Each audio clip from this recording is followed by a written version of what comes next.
Bienvenue dans ce tutoriel qui va vous montrer comment naviguer au sein de votre diagramme.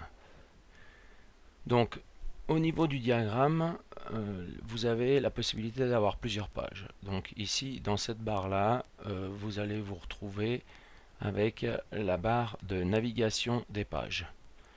Donc là, on voit qu'on n'a qu'une seule page dans notre diagramme puisqu'on vient de le créer.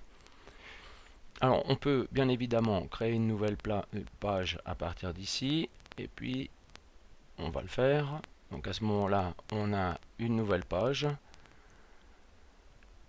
vierge, et puis on peut, alors soit on clique ici et on se déplace directement à l'endroit désiré, soit si on a une page en dessous de cette page-là, à ce moment-là, on clique sur la page, et puis on se retrouve dans la page.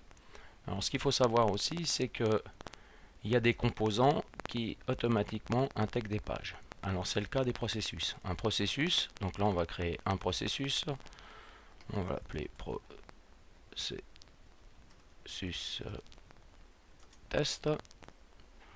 Donc ce processus est un symbole un peu spécifique qui s'appelle un container, et ce container, lorsqu'on va cliquer dessus, on va automatiquement arriver dans la page du processus. Donc ici c'est pareil, on peut également avoir au niveau de notre processus plusieurs pages. Donc si je crée une nouvelle page à l'intérieur de mon processus, je vais avoir la page numéro 2. Là je suis dans la page numéro 2. Donc on va mettre ici juste un symbole, page du processus. Voilà. Et puis sous la page du processus, j'ai la page 2. Donc je vais remettre une autre note et ce sera page 2 du processus. Dans un autre tutoriel, vous verrez comment vous pouvez, au niveau de votre flux, lier les pages entre elles. Alors ça, c'est une façon de naviguer. Et puis, on peut aussi voir directement ici le chemin de votre page en cliquant sur le petit symbole. Et puis on a différentes vues. Donc là on a la vue dessin. Ici on a la vue navigation. Donc on a une vue navigation qui nous propose directement toutes les pages de notre diagramme. Donc si je clique sur le symbole, automatiquement je vais me trouver sur le processus. Je peux aussi voir mes différentes pages sous format de pochette. Donc là, je peux naviguer dessus. En double-cliquant sur la pochette, je vais me retrouver sur la page. Je peux également la voir sous forme de vignette.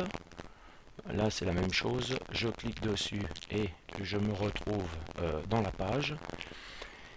Et puis, vous avez également la possibilité d'avoir les signets. Donc, si vous travaillez sur des endroits de votre diagramme de manière assez fréquente, vous pouvez définir un signet sur cette page-là. Et puis ensuite, vous pourrez facilement